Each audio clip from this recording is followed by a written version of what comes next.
இப்ப குருவோட பார்வைங்கிறது 5ஆம் பார்வையாக ரிஷப ராசிக்கு வந்து பாத்தீங்கன்னா 7ஆம் இடத்துல வந்து விழும். 7ஆம் பார்வையாக 9ஆம் இடத்துல வந்து வரும். 9ஆம் பார்வையாக 11ஆம் இடத்துல வந்து விழும். அப்ப இதுக்கு என்ன மாரி பலன் அப்படின்னு எடுத்துக்கிட்டீங்கன்னா, இவங்களுக்கு லைஃப்ல இப்ப வந்து ஒரு நல்ல ஒரு காலம் அப்படிங்கிறது இந்த பொற்காலம் தான். திருமணம் ஆகாதவங்களுக்கு நிச்சயமாக திருமணம் நடக்கும். ரிஷப ராசியில பிறந்தவங்களுக்கு. ஏன்னா 7ஆம் இடத்த குருவோட 5ஆம் பார்வையாக பார்க்கறனால, திட்டமிட்டு கண்டிப்பாக திருமணம்ங்கிறது நடைபெறும். இந்த 9ஆம் இடம் அப்படிங்கிறது வந்து தந்தையை குறிக்கிறது. அப்ப தந்தைக்கு உங்களுக்கு கருத்து வேறுபாடு அதிகமாக வரும். ரிஷபராசியில பிறந்த நபர்கள் தந்தையோட கருத்து வேறுபாடு வரும். அதுல கொஞ்சம் கவனமாக இருக்கிறது ரொம்ப சிறப்பு. ஓகேங்களா?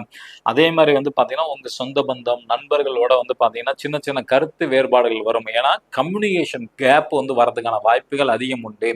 3ஆம் இடத்துல குரு உட்கார்ந்திருக்காருல்ல, 3ஆம் இடம் தான் கம்யூனிகேஷன். அப்ப குரு உட்கார்ந்த இடம் பால். ஓகேங்களா? அப்ப 3ஆம் இடம்ங்கிறது வந்து தம்பி, தங்கச்சி, மாமனார குறிக்கக்கூடிய இடம். அப்ப அவங்களோடையும் சின்ன சின்ன கருத்து வேறுபாடு வரதுக்கான வாய்ப்புகள் உண்டு.